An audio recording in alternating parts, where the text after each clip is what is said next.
नमस्ते। बात करेंगे आयुर्वेद विज्ञान की। तो भाव प्रकाश के बाद उसका तथा अन्य प्राचीन नवीन ग्रंथों का आधार लेकर आयुर्वेद विज्ञान की रचना हुई। इसका प्रणयन 19वीं शती के अंत में कविराज विनोद लाल सेनगुप्त ने किया। इस ग्रंथ का द्वितीय खंड 1857 ईस्वी में कलकत्ता से प्रकाशित हुआ। इसके पूर्व इसका प्रकाशन बंगानुवाद के साथ हुआ था। ग्रंथकार ने अपनी रचना को निबंध या प्रबंध कहा है, क्योंकि भाव प्रकाश से इन ग्रंथों का नाम संहितापरक नहीं रहा। इस ग्रंथ की विशेषता है कि 19वीं शती तक एलोपैथिक चिकित्सा पद्धति ने जो ज्ञान इस देश में फैलाया, उसका भी उपयोग इसमें अच्छी तरह किया गया है। भाव मिश्र के समय यूरोपीय चिकित्सकों का यहाँ पदार्पण भी हुआ था, अतः उन्हें फिरंग रोग का ही प्रसाद प्राप्त हुआ। उसकी चिकित्सा भी पूरी नहीं मिली, किंतु आयुर्वेद विज्ञान के काल तक उनका जाल पूरा बिछ चुका था, अतः उसमें किसी को बचना संभव नहीं था। विशेषतः कलकत्ता जैसे नगर के वासी विद्वान का यह स्मरणीय है। 1835 ईस्वी में कलकत्ता मेडिकल कॉलेज की स्थापना हो चुकी थी। शारंगधर ने मध्यकालीन मुसलमानी संस्कारों को आत्मसात किया और आयुर्वेद विज्ञान ने अर्वाचीन यूरोपीय ज्ञान को समाहित किया। भाव मिश्र इन दोनों बीच की श्रृंखला है, जहाँ मध्यकालीन तथा अर्वाचीन प्रवृत्तियों का संगम बिंदु है। जिस प्रकार वाग्भट्ट प्राचीन और मध्यकाल की संधि रेखा पर स्थित है, वैसे भाव मिश्र मध्यकाल और आधुनिक काल के केंद्र बिंदु पर समासीन है।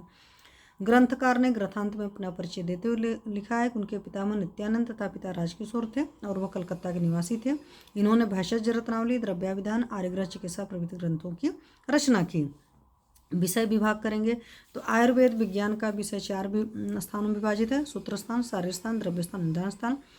निदान चिकित्सा स्थान। सूत्र स्थान में आयुर्वेदावतरण, परिभाषा, पंचकर्म, क्षारपाक, रक्तस्राव, रोगी परीक्षा, यंत्र शस्त्र आदि वर्णन, धातु शोधन, मारण आदि विषय हैं।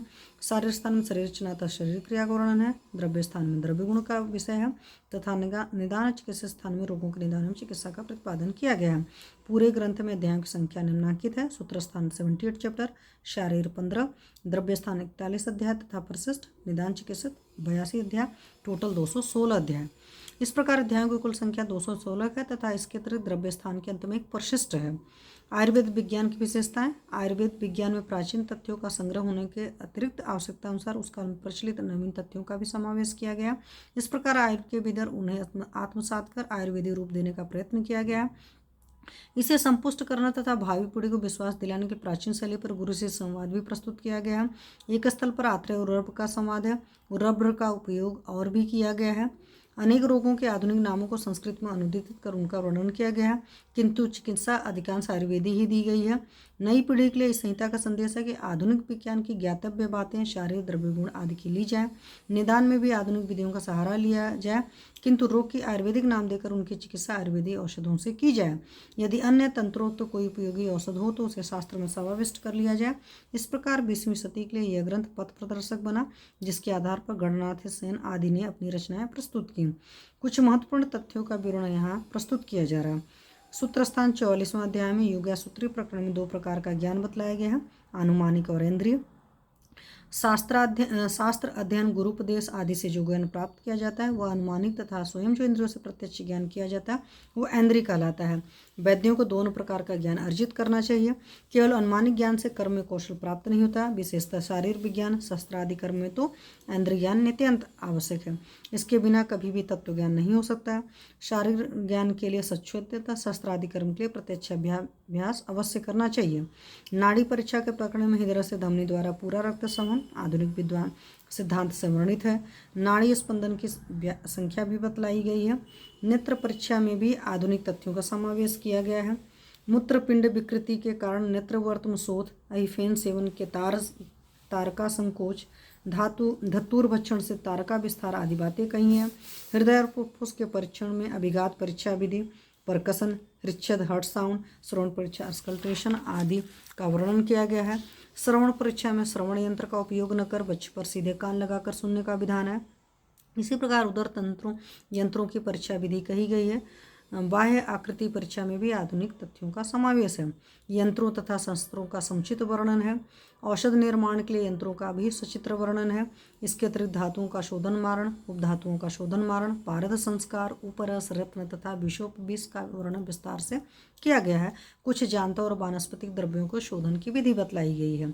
अस्थियों की संख्या 246 बताकर बतलाकर उरभ्र का मत उद्धृत किया है। धमनी की शाखा प्रशाखा का आधुनिक दृष्टि से वर्णन है। नाड़ी धमनी का पर्याय कहा गया है। संभवतः नाड़ी शब्द केशिका के लिए भी प्रयुक्त हुआ है। स्रोत शब्द से लसिका वाहिनियों का ग्रहण कर इस प्रकरण में उन्हीं का वर्णन किया गया है। स्नायु से नर्व का ग्रहण किया गया है।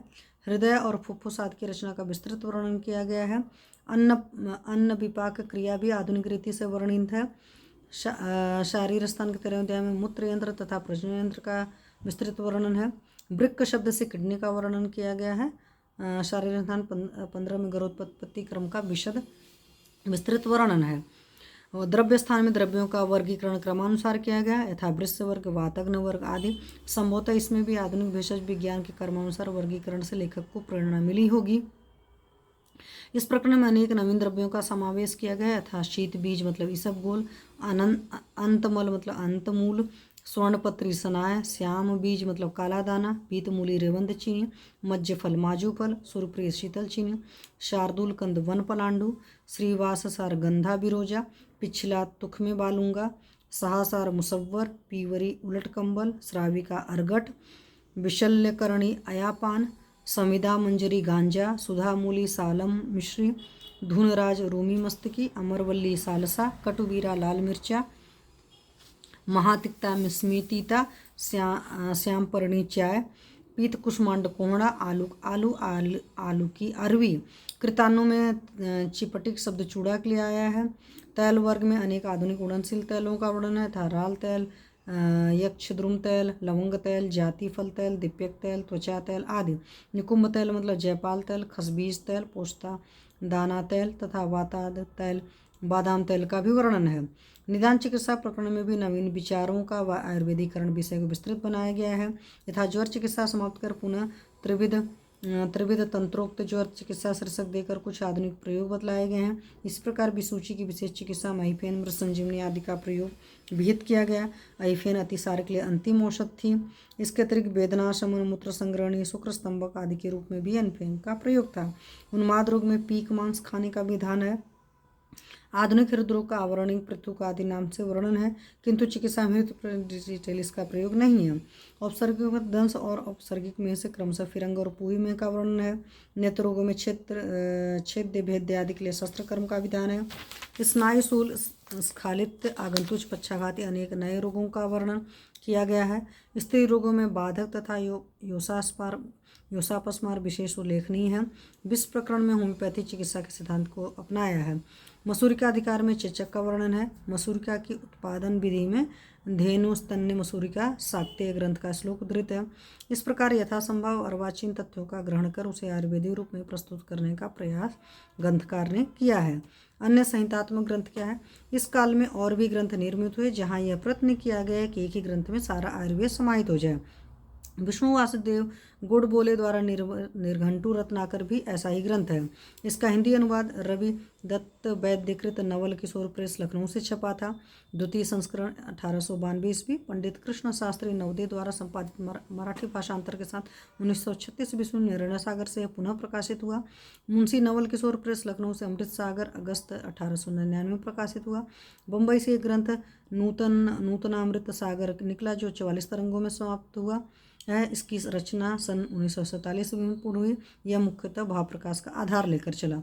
दत्तराम चौबे कृत बृहद निघंटु रत्नाकर 6 भागों में बम्बई से प्रकाशित हुआ। 7वां 8वां भाग शालिग्राम निघंटु के नाम से प्रसिद्ध है। इसका प्रथम भाग 1924 ईस्वी में निकला। हिंदी में मथुरा के हरिदास वैद्य का चिकित्सा चंद्रोदय 7 भागों में प्रकाशित हुआ जिसमें आयुर्वेद के सभी विषयों का विवरण है। इसके प्रथम भाग का 8वां संस्करण, चतुर्थ भाग का 11वां संस्करण तथा सप्तम भाग का 6वां संस्करण क्रमशः 1955, 1952, 1950 में निकला जिससे इस ग्रंथ की लोकप्रियता सूचित होती है।